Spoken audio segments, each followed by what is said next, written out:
Hey everyone, thanks for listening to Sex with Emily. On today's show, I'm helping you navigate your dating, sex, and relationship questions.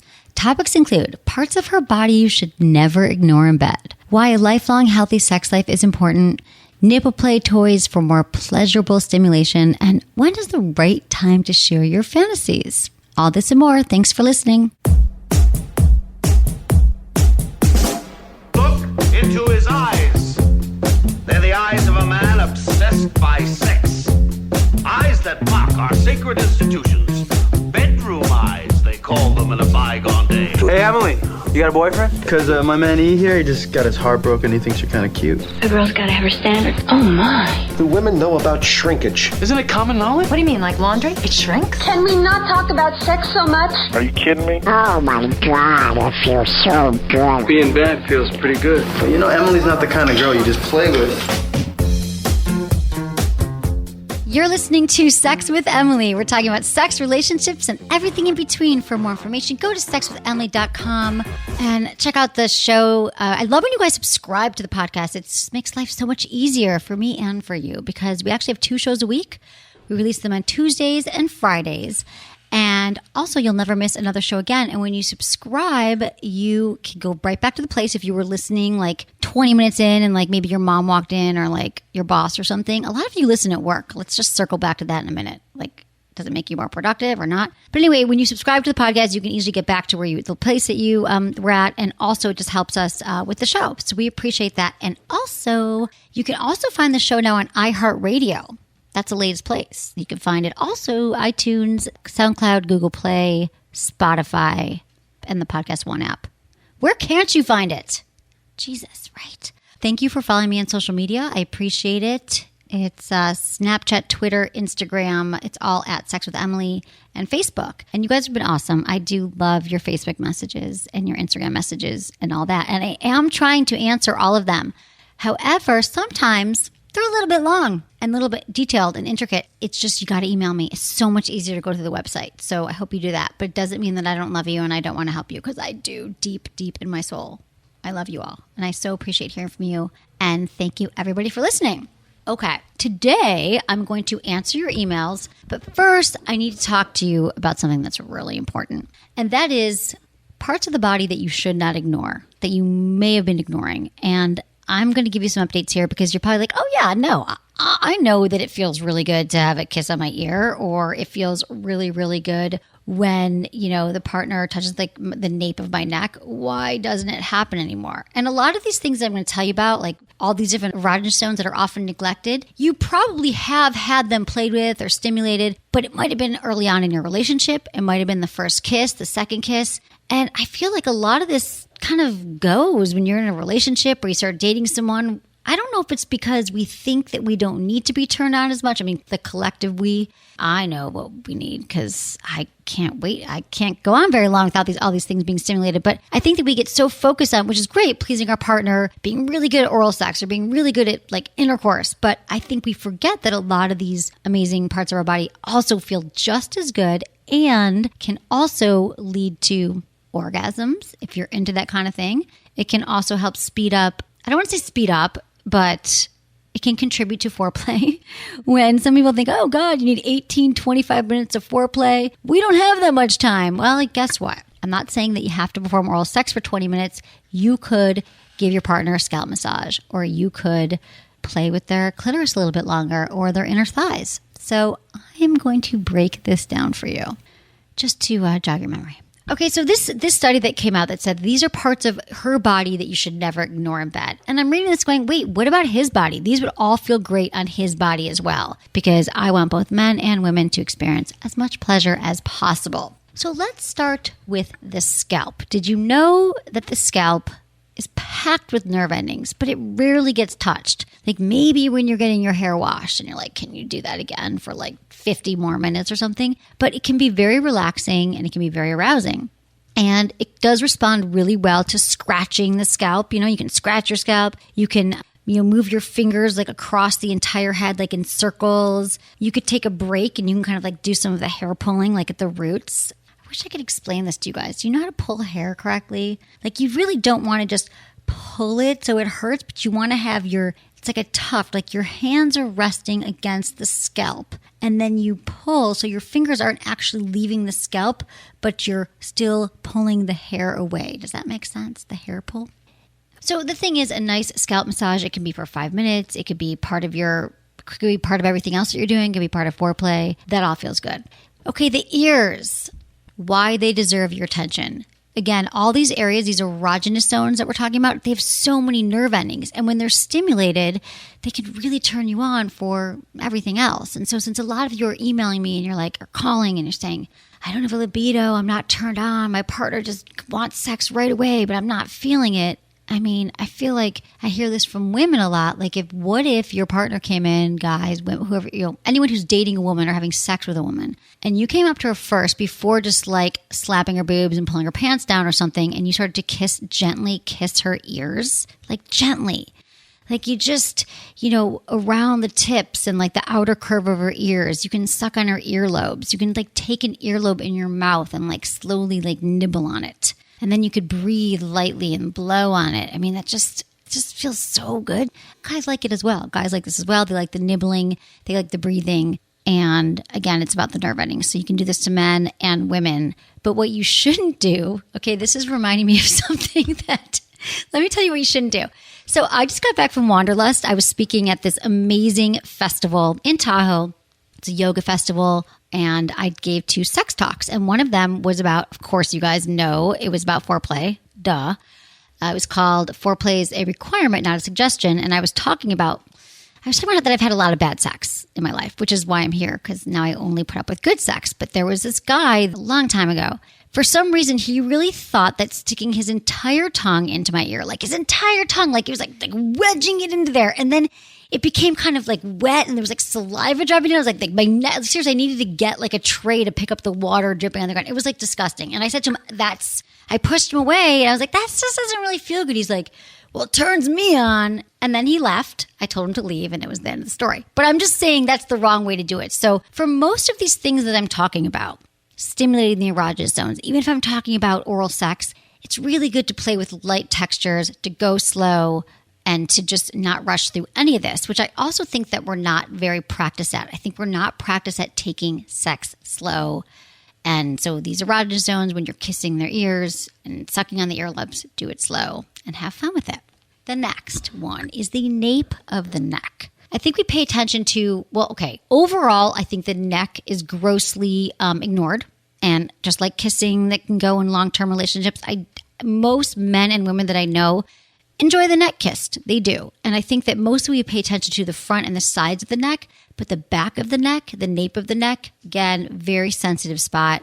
Says that women are more sensitive on the back of their neck than men. I don't know. I haven't done my own studies. I'm not sure if that's true, but I don't know. I don't know if a guy would kick out his bed for tickling the nape of his neck. But you can lift your hair up, like have your partner lie on their stomach, and then you can like kiss from one shoulder to the next and then moving across the nape of the neck. So you can also pair this with the scalp massage. It can be just like really relaxing. Think of all the tension that we hold in our body around our neck and our shoulders. So when you're playing with the nape of the neck, again, you could like nibble on it, you could kiss it, you could lick it, blow, like do a little hot and cold air. Okay, the next, this is strictly for women because men don't have this. It's the mons or the mons pubis, is an area on the woman it's the top of her pubic bone. And typically this is covered in pubic hair unless she waxes or shaves it off, and it's packed with nerve endings. And it's very close to more sensitive areas, right? Because you remember, like I always talk about the clitoris has 8,000 nerve endings, but it's not just about the clitoris. It's the whole area. It's the vulva. It's stimulating the inner labia, the outer labia. And here's why the mons is amazing. Because when you are either like you're putting your fingers inside or you're going down on a woman, if you press your palm against her mons, just sounds funny, I know, her mons, and then you push up like towards her head, like not down, it can feel amazing, help expose her clitoris a little bit, and it also has indirect stimulation to the G-spot. So it's like the layer of tissue above the G-spot. And for a lot of women, that can really feel amazing. She can have that elusive G-spot orgasm or just multiples, and it's a good time. Get to know the mons. And for women also, you don't need a partner. You could do it on your own when you're masturbating. Oh, this reminds me of the WeVibe. WeVibe just came out with a new toy a few months ago called the Wish. And I think I know every sex toy. I believe that the Wish is the only one that it stimulates the inner and outer labia, but you can also use it, like it's not just for your clitoris, and you can also use it, like just lie it on your mons. On your mons. Can we rename it? Just like I want to rename the vagina.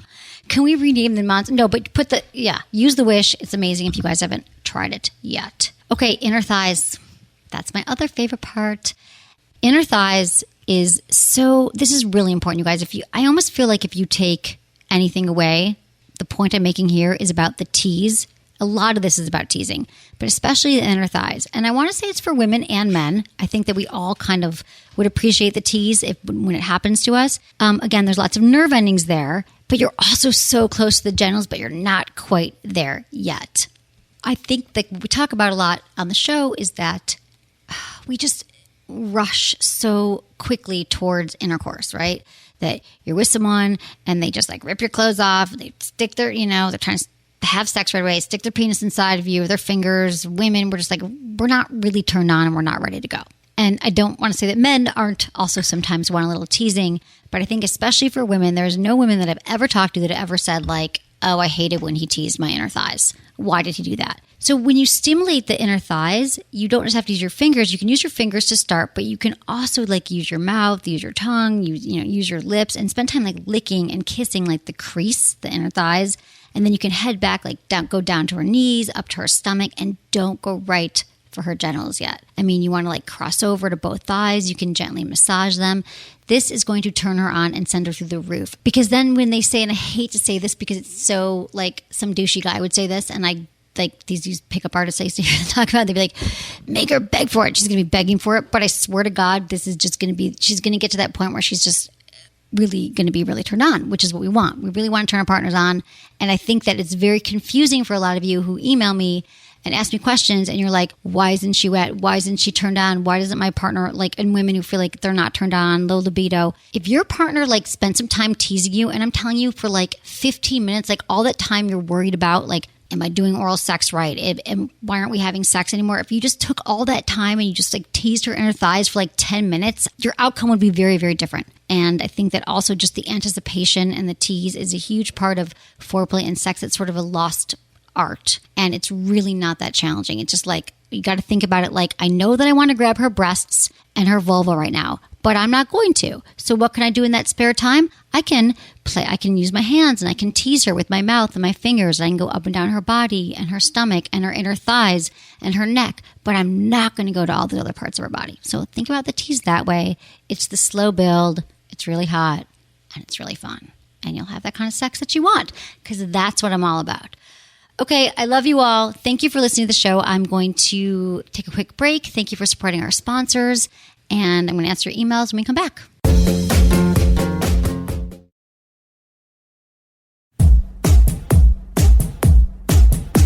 Okay, guys, we're on to your emails. I love hearing from you. It makes my day. It's amazing. You can now text me your question. Just text Ask Emily, all one word, to 797979. Ask Emily, one word. A lot of you have like tweeted and messaged me. You're like, it didn't work. It's because it's Ask Emily, one word. You can also submit a question from the sexwithemily.com website via the Ask Emily tab, which is really easy to do. And as always, include your gender, your age, where you live, and how you listen to the show. And I can't wait to hear from you. Here's our first email. Hi, Emily.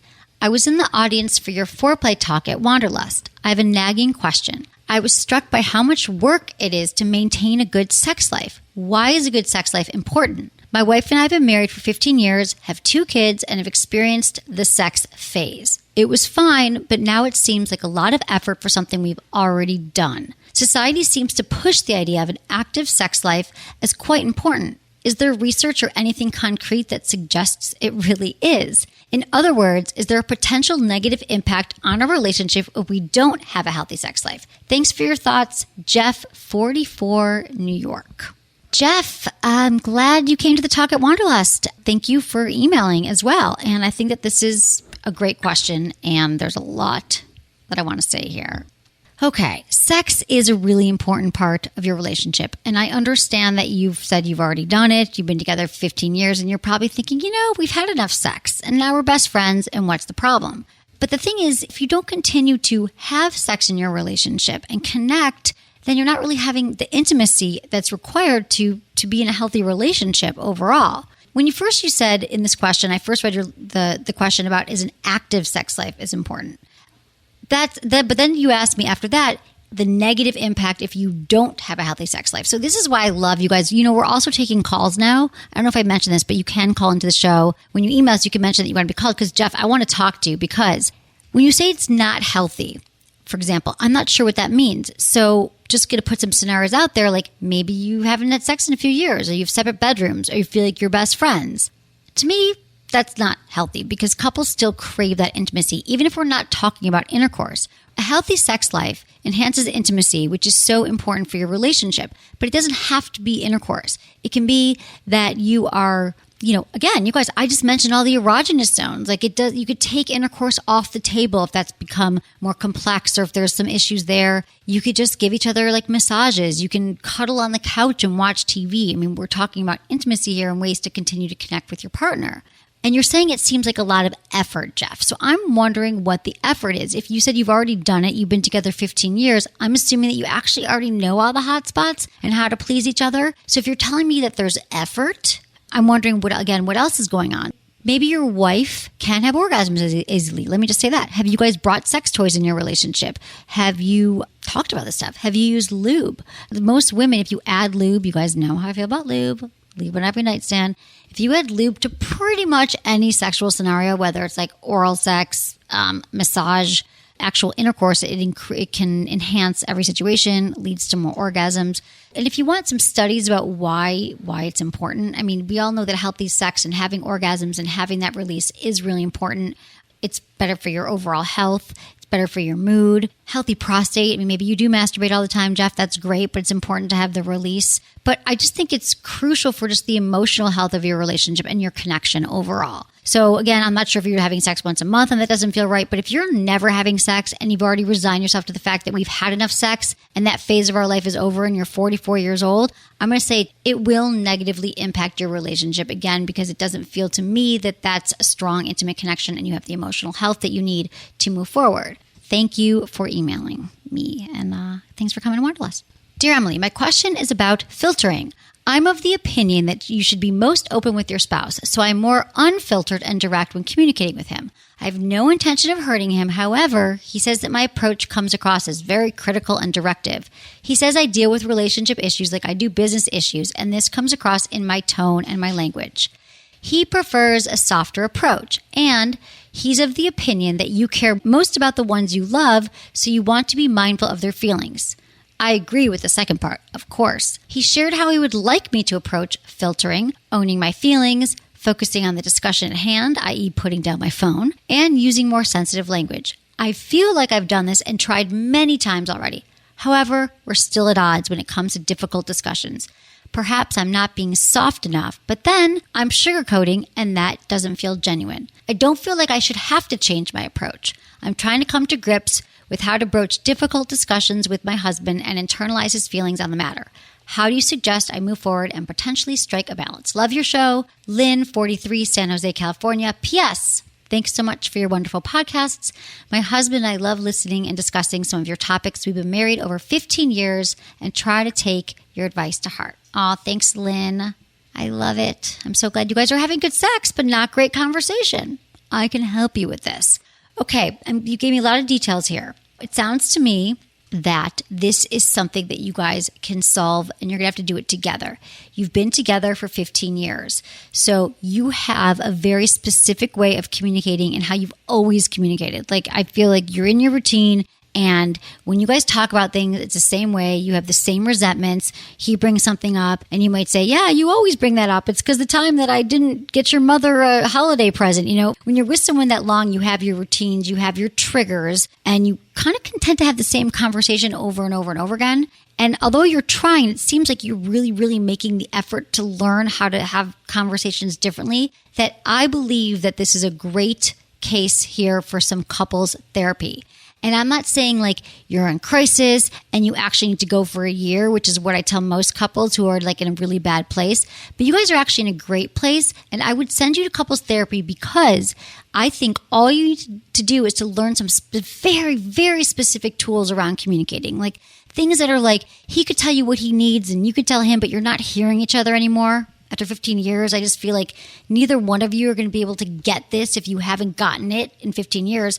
Plus, the thing I love about therapy is that they're kind of like this mediator, and she's sitting there. You guys will have the same fights that you're having, and then she'll be like, try this, and she'll give you some homework assignments. And the way you communicate, and you'll go home, and I feel like you guys can fix this because I feel like some resistance on your part, and tone and language is really important. So I feel like if you can't get that tone down, there's something in your tone, and it's not your fault, that reminds him of the ways you say other things. And even though you think you're softening your tone, it's just going to keep triggering him in that direction. So I feel like you're really mindful, and I feel like this is a very thoughtful email. And I do think that you both seem like really smart, really committed. You're having amazing sex. You've already worked on that.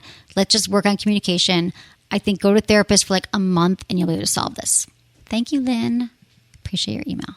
Hi, Emily. I've been a fan of the show for a while, listening almost every week and reading the website too. I even got my husband to listen on a road trip last summer. Full disclosure, we may have stopped at a hotel before our actual destination after feeling inspired by your podcast. I love that. I love that you had to pull off the road and have sex. I'm doing my job. Okay, I'm writing because our sex life almost exclusively revolves around nipple play. He and I both love giving, receiving nipple stimulation, and it's our primary foreplay. Usually a nipple 69, and a method to orgasming using hands, mouths, and toys. And nipple 69 makes total sense. I get what you're saying. Haven't heard of the nipple 69. I love you. I love learning something new. It's very, I mean, it makes sense, obviously. It's very rare for us, but no, the nipple 69, like I want to add that to my next book. Yeah, like it makes sense. You just don't put your mouth on the genitals. You just flip around and stick it on the nipples. Okay, it's very rare for us to conclude with actual intercourse, but that's totally okay because we love how we love. In an effort to keep things new and fun, I've researched nipple toys, but can't seem to find any with consistently positive reviews. We've talked about clamps, suction toys, and even pumps, but we aren't sure what's reliable, pain-free. We like teasing and pleasure, not pain, and useful for both men and women. Do you have any advice for what toys or techniques could enhance our somewhat unconventional but very satisfying routine? Love to you, your team, and the rest of the people out there who share their stories for the benefit of the rest of us.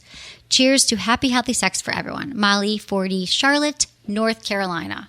Thanks for your email, Molly. I adored how you said we love how we love, because I think a lot of us worry, are we normal? Is it okay that we have sex this way? Is it okay that we have these fantasies? And the fact that you guys are cool with, like, you guys are both satisfied and you're okay with loving how you love. And remember, couples can have amazing sex and it's not just about the intercourse. You guys have found a lot of pleasure through nipple stimulation. Nipple stimulation is very underrated. I feel like a lot. There's so much pleasure to be had with the nipples. So I've got some ideas for you here. You specifically asked about clamps. You said suction toys, pumps. Here's the thing. There's a few options I'm going to give you. Here's the thing about nipple clamps. If you go to my website, Sport Sheets makes a lot of different types of nipple play toys. So the thing about the nipple clamps is that you can adjust them to, and several of them, I think most of them are adjustable. They have really pretty ones too. The Midnight Collection, it looks like a necklace, like a jeweled necklace, but it's nipple clamps. No one would know. You could go out for dinner and have them on your nipples, but you can adjust them. So really, you can make it as tight or as loose as you'd like. So the thing about nipple clamps is, especially these, that you could play with it. They don't have to go all the way to the tightest knob. You can kind of play with how you want to place them on your nipples, so you can do it at a softer setting, and they're really easy to use. And the thing about nipple play is that the tighter that you make them, the blood will be leaving your nipples for a moment, and then when you release it, it all rushes back. So it's that playing with those sensations of the blood coming in and out that can be very arousing. And so I know that I recommend all the Sport Sheets products. They have different nipple clamps you can play with. So, I mean, I think those have good reviews. They also have nipple suckers, okay? So those are like squeezable, and they just kind of give extra suction, and they increase your sensitivity and the blood flow. So it's just another way to stimulate the nipples. They've got nipple suckers that are like $19, I think, on our website. I mean, they're pretty reasonable. That I think that it's more about you guys playing around with some of these toys and figuring out what really feels good. I can't tell you what feels good on their nipples, but I think you guys are going to have a good time trying. You really can't lose here. If you have some vibrators, this is another thing you could do is use a vibrator playing with your nipples. The vibrations feel amazing. I think that Jamie in our office had her first nipple gasm. This comes from Jamie, okay? Using the womanizer. You guys know that the womanizer I have named the Clit Whisperer because it's actually, oh God, this patented air technology just feels amazing. And so Jamie, she's a smart chick. She thought, hey, feels good on my clitoris. I'll try it on my nipples. Then she had nipple orgasm. So I think the womanizer is a great one. Actually, the way it's positioned and the way it has this gentle sucking, that's actually a great idea. Haven't tried it yet. There's also the WeVibe Sync or the Unite. They're both, it's a couple's toy. The Sync / or the Unite. The Sync has a remote control and you can use it using their app, but you could also use the Unite, and it's the vibrator that you can actually wear during intercourse, but you can also use it to clamp around the nipples. That can be really fun vibrator to play with. And finally, let me tell you about Volt. Okay, Volt is a new product by Joe. You guys know that I'm obsessed with all the Joe lube, and it's essentially a tingling serum. It's a clitoral stimulant, but hey, it's going to feel amazing on your breasts, I promise you. And it's a little bottle, and it has just like a little bit sensation. So you put a few drops on, and it feels amazing. I can tell you that I've tried it. I was at dinner with the Joe guys like a year ago, and they're like, check out this new product we have. You can wait till you get home. And they put it in my purse, and then I went to the bathroom, and I was like, well, as long as I'm here. And I tried it, and it takes a few minutes, and I was just sitting there at dinner with them, and I was like, oh yeah, my clitoris is buzzing, and it feels really good. And so I told them it actually approved of the product, because that's part of my job. So you can check out Volt Arousing Tingling Serum. It's on my website, sexwithemily.com. So I think that's a lot of tips there, Mel. You guys will be good. You can also I think you guys got this. Use a vibrator, use Volt, use any of these nipple things. You guys will figure out what you like. You're never going to get bored. There is so much to do with the nipples, so little time. Hi, Emily. I lost my virginity 3.5 years ago, age 24. Last year, I recently released my inner freak as I've now just become more interested in sex. I have many fantasies. For example, having sex on the beach and oral sex in unique places, like at work or in the woods. My ex was down for these fantasies, but he couldn't keep up, and we ended up going separate ways. I've met guys who are turned on by my inner freak, but when it's time to do something that's a little out of the ordinary, they chicken out. I've been telling men what I want right away. Should I hold off on telling guys my sexual fantasies until after we've been dating for a while? Alexis, 28, San Francisco. Hey, Alexis in San Francisco, one of my favorite places on the planet. I love that you are so in touch with your fantasy life. Like, having a rich fantasy life is a crucial part about having a healthy sex life. In fact, there's a lot of women that email me and they're like, I have no fantasies. So I think it's amazing that you have these fantasies and that you're willing to express them. Now, I'm not going to give you like a time limit. I'm not going to say, well, wait till the third date or wait till you've been dating for 3 months. I think that if you know what you want and you know what turns you on, that you should tell somebody that you're having sex with, that you trust, and that you like spending time with. So I'm not going to give you a timeline here, but what I am going to tell you is that it could also be about the way that you're telling the guys, that maybe this guy who chickened out or the other one who went the other way. Talking about sex can be complicated, right? A lot of people have never talked about sex. Like, not only do we not have any sex education, we don't know how to talk about it, and we don't know how to ask for what we want. And then we have a lot of judgment around sex. So I'm not sure how you've been saying it, but if you're like, hey, I want to go have sex on the beach right now, and he's just trying to get in your pants and he's not even really sure what that means. And what if you guys get arrested? I mean, I think that you need to kind of open it up in a way that kind of let the conversation unfold. So it's not just like a one-way street. So you could have the conversation with him about, hey, here's some things that turn me on, or do you have any fantasies or things you want to try, which I think is like a healthy conversation to have with someone you're having sex with. Like, I love when I'm with a partner and I'm like, so like, what do you want to try? Like, what do you want to do? And so I think that even though they might say, I don't know, I think there's a lot of guys and women who are like, I don't know. You could say, you know what? I think you'd be really hot. I've had a fantasy about having sex on the beach, or I think it'd be really hot if you went down to me if we went for a hike. Like, maybe you guys are about to go on a hike and you could say, it'd be so hot if you went down to me while we're hiking. And you kind of like play into a certain scenario, let it unfold as things are happening, rather than just like laying down these lists of things you want to try, because I think they might not understand it. So walking through how it would work asking them to join the conversation. So you're not like the fantasy dictator, like, this is what I need, this is what I want. I'm not saying you're doing that. I'm not there when you're having the conversation. But it is the kind of thing that some of the guys you're with, they might not have had these conversations. They might not even have thought about it.